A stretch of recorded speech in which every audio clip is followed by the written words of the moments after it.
Buenas tardes. Hoy, martes 6 de agosto de 2019, iniciamos prácticamente ya una serie de cápsulas atinentes al proceso penal acusatorio. ¿Cómo vamos a analizar? Creo que hay muchos juristas, no muchos, pero hay juristas que han abordado el tema y desde luego se aborda desde diferentes ángulos. Por mi parte, voy a abordar el sistema acusatorio. Desde luego, no podemos hacerlo de otra forma, a la luz del Código Nacional de Procedimientos Penales, siguiendo o tratando de seguir fielmente cada uno de los preceptos legales que contienen las proposiciones prescriptivas atinentes.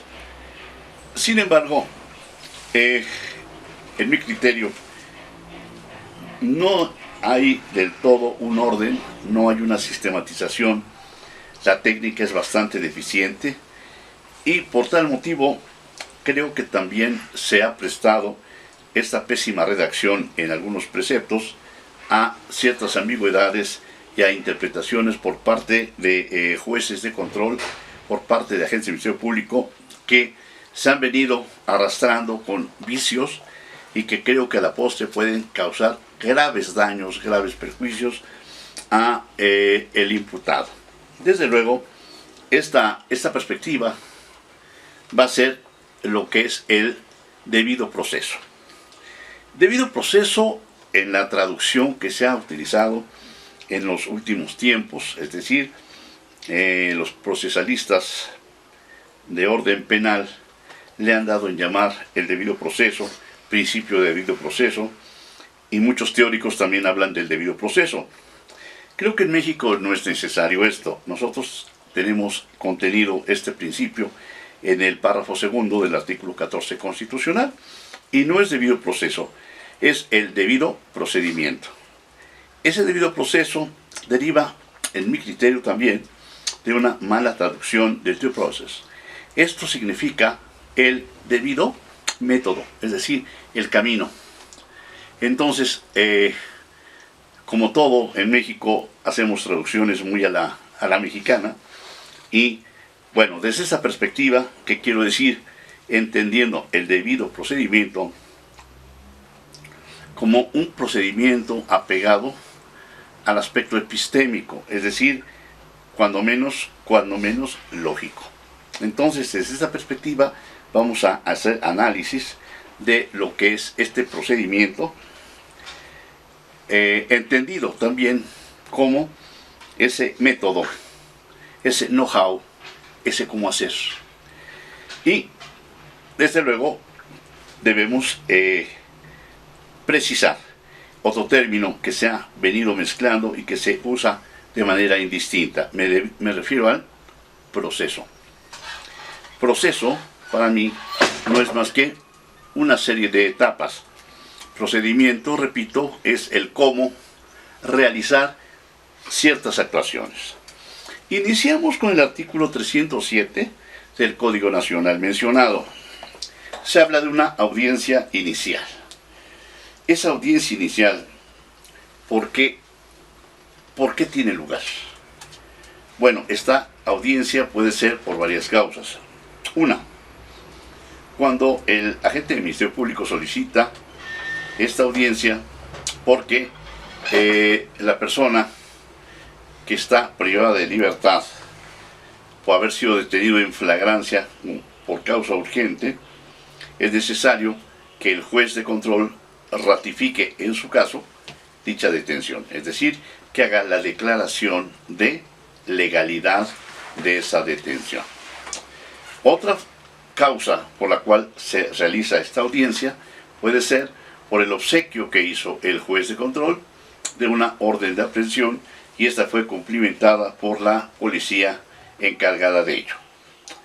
Entonces, una vez aclarado esto, paso a dar lectura al artículo 307.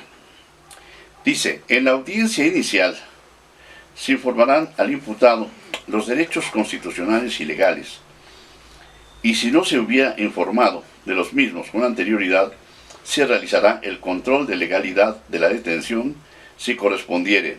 Se formulará imputación. Se dará la oportunidad de declarar al imputado. Se resolverá sobre las solicitudes de vinculación a proceso y medidas cautelares. Si se definirá el plazo para que se cierre la investigación. Vamos a aclarar esto. En este precepto, haga de cuenta que se crea el índice de lo que va a suceder, qué es lo que se va a generar en la audiencia inicial. De acuerdo a lo que acabo de mencionar, creo que hay una confusión. Dice, en cuanto a informar a la persona detenida de sus derechos, eso se realiza en cualquier causa o por cualquier causa. Veamos ahora lo que dice. Se realizará el control de legalidad de la detención si correspondiere. Entonces, si se realiza el control de legalidad, es decir, se lleva a cabo una audiencia que se llama control de detención. Habíamos comentado que desde el punto de vista lógico ya no sería necesario realizar una imputación. Es decir, veamos lo siguiente. Empezamos la audiencia, ya se informó de sus derechos y todo lo que se acostumbra. Vamos al fondo. El agente del Ministerio Público solicita al juez de control que declare constitucional la detención de la persona que está detenida. ¿Por qué? Por considerar que no solamente participó en un delito, sino que lo hizo en flagrancia, es decir, fue detenido en el momento de estar cometiendo el delito. Después dice aquí, se formulará imputación. Bajo estas circunstancias, si en un momento determinado el agente del Ministerio Público pide que el juez de control declare constitucional esa detención, es porque necesariamente está formulando una imputación. Es decir, está señalando los hechos, está señalando los datos de prueba y los fundamentos de derecho. Bajo esta tesitura hay una imputación, aunque no se denomine imputación.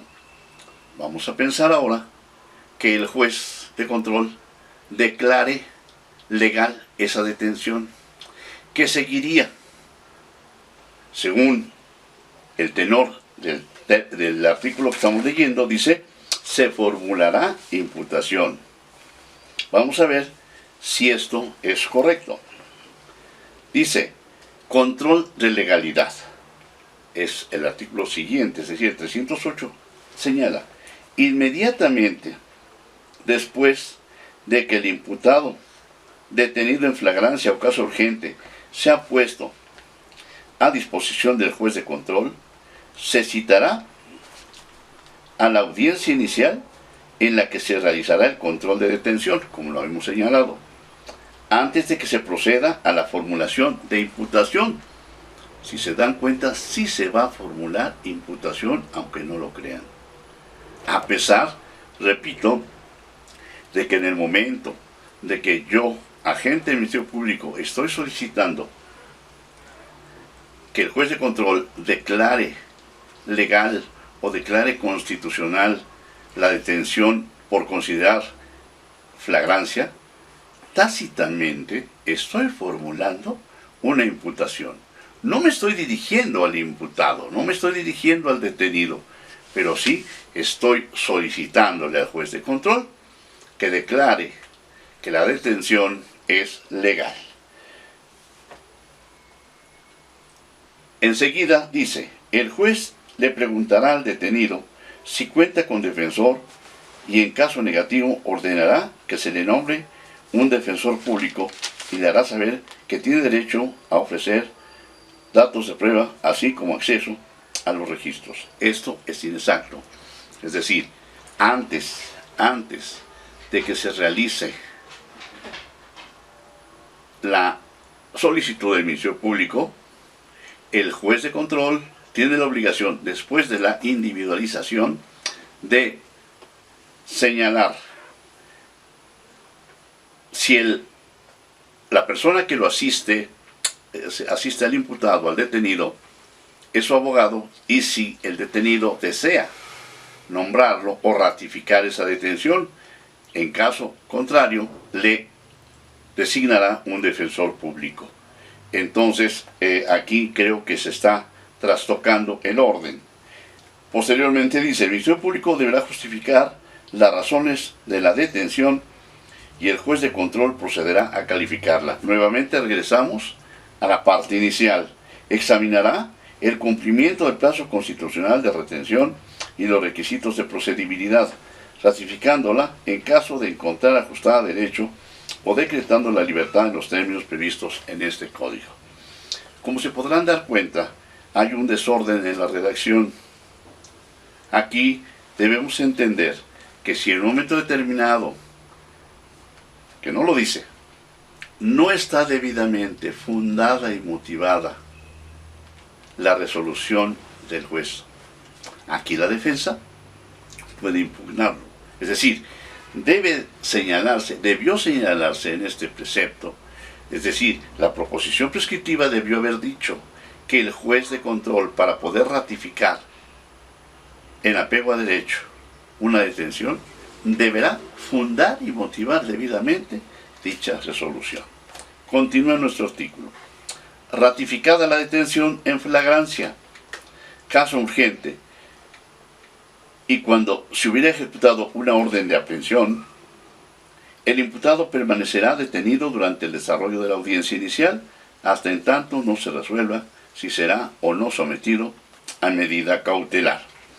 Esto es innecesario porque, pues normalmente en toda audiencia, el detenido, si se trata de un delito grave, se va a quedar detenido, salvo que sea un delito no grave.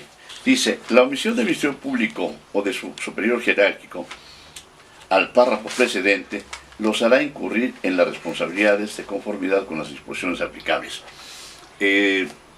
Repito, esto normalmente no se lleva a cabo, esto no existe, es letra muerta. El artículo siguiente nos habla de la formulación de la imputación. Esta formulación de imputación, como vamos a ver en la próxima cápsula, va a tener también su claroscuro. Es decir, nos vamos a dar cuenta de que hay aspectos, diríamos, ciertas oquedades que yo en lo particular voy a proponer sean llenadas para que pueda entenderse cabalmente este proceso. Y por hoy hasta aquí la dejamos y espero que tengan ustedes una magnífica semana. Que Dios los siga bendiciendo. Muchas gracias.